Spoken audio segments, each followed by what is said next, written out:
Okay. I personally, I feel like history is important. We say that a lot. History is important, but I think history most importantly affects our sensory. So we have a history in which white beauty has been protected.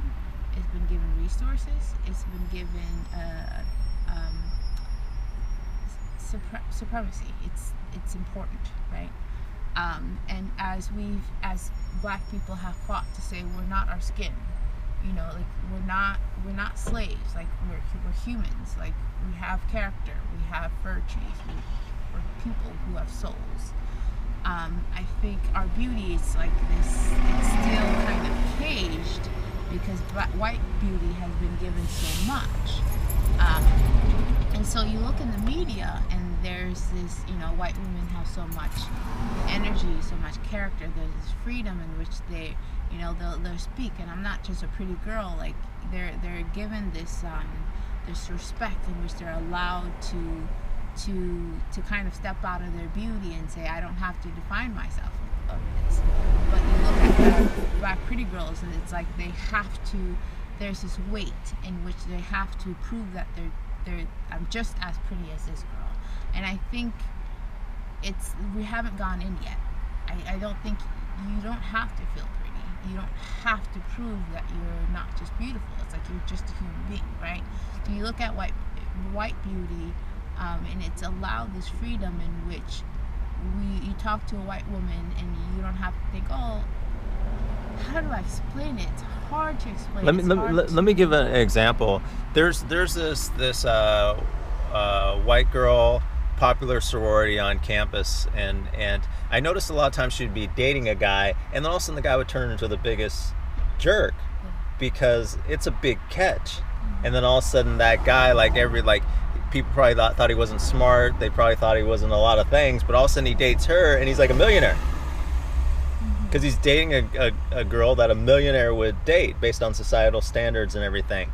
So I kind of felt bad for her because she probably started dating a guy that was really nice, and all of a sudden he turned into a total jerk. But also it's like she's like in a nice person, maybe hasn't been confronted to really push her intellect, but she's very smart and she has to hide how smart she is because a lot of people throw daggers on her.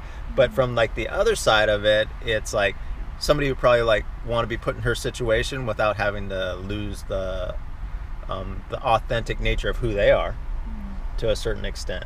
So that's another perspective for it. Where do you think you fit in with that, or what you're trying to explain? I guess, okay, I guess I wouldn't necessarily say as a feminist, but I think at the end of the day, I still agree with women. We're all kind of oppressed in this mentality in which beauty is a big deal. So I agree. It's so white women are put in a society and a standard in which they don't have to be as mentally present.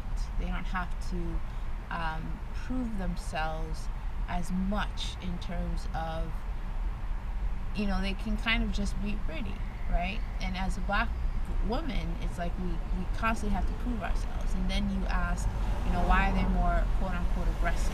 Why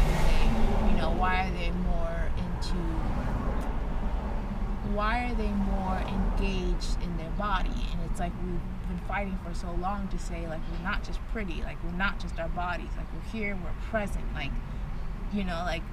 humans. And you look at white women and they're in an environment which they just get to be pretty, they have not even this, they have a presence of this calm, this stillness. And it's this is enough, right?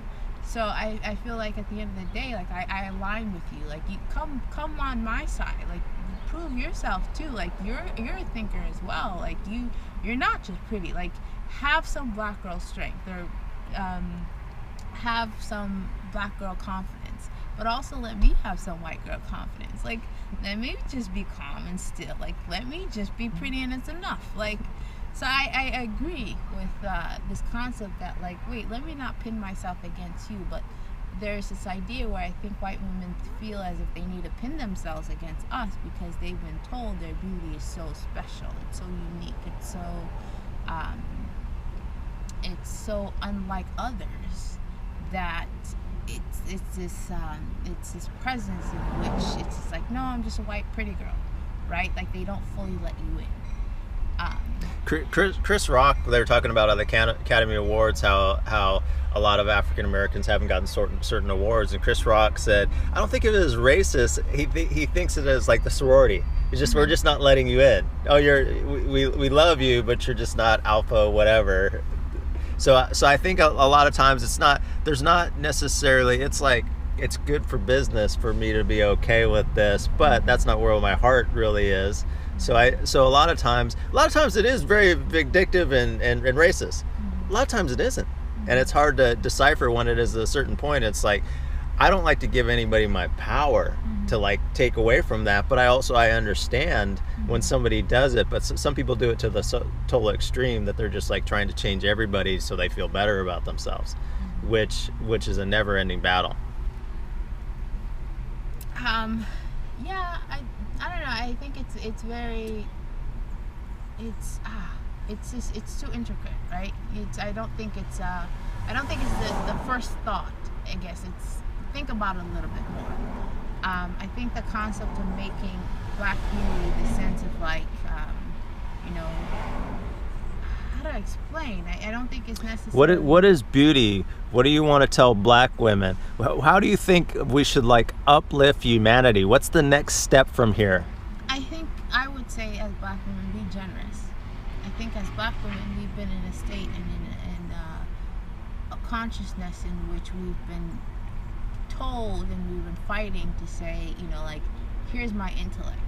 Like, you won't, it's like we own our bodies. Like, you look at us dancing on TV. Like, you look at us, like, talking like Rihanna and Beyonce. Like, it's like they own their bodies. The way they dance, the way they talk, it's this sense of, like, they're right here with you. They're witty, they're cunning. It's just, like, they're funny. It's just, they're right here. And then you look at white women, I feel like there's this fear in which is like, I guess I'm just pretty, right? So I think sometimes I'm like, I think Black girls make white women afraid to say I'm not just pretty. I would fight to say, Black women, let's be generous. Like, let's give them some of our confidence. Like, let's give them some of our fervor to say to white men, like, I'm more, right? And then I would say to white women, like, let us be calm, let us be still, like, let us not always have to fight to say I'm right here. Like, give us some of your presence. And I think I would say to, like, women, like, let's be generous with one another. And, like, let's not make this beauty a sense of, like, I'm more, you're less, but a sense of, like, we're all this. If you feel very pretty and you've been given if you've been born with the power of presence or a beautiful being, like, share it. Like, let it not just be white beauty, let it be Asians and Black people. Like, let us all be just as beautiful as you are. And I think, history and the way that we've communicated with one another, we differentiated and we divided ourselves so much that, like, if you're a beautiful Asian, you feel like you have to just be a beautiful Asian. What if you're a beautiful human who made everyone feel pretty? And I don't know, it's just, I think if we can make beauty free, like, all people are beautiful.